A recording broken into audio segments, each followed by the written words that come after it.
Malludora original photo ఇది. అప్పట్లో తీసిన ఫోటో దాచిపెట్టుకున్నారనమాట. ఆయన ఎంపిక చేశారు ఏకగ్రీవంగా ఎంపిక ఒకప్పట్లో.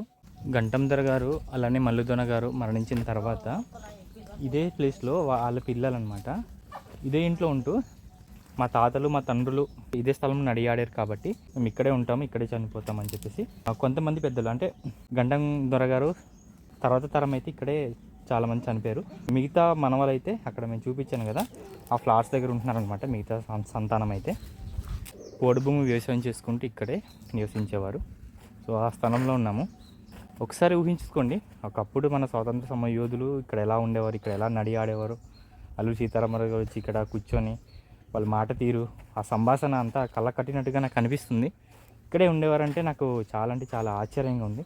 దాంతోపాటు ముని మనమడు మనమరాలతో మాట్లాడడం కూడా జరిగింది. సతీష్ బ్రో ఎప్పటికీ మర్చిపోలేను.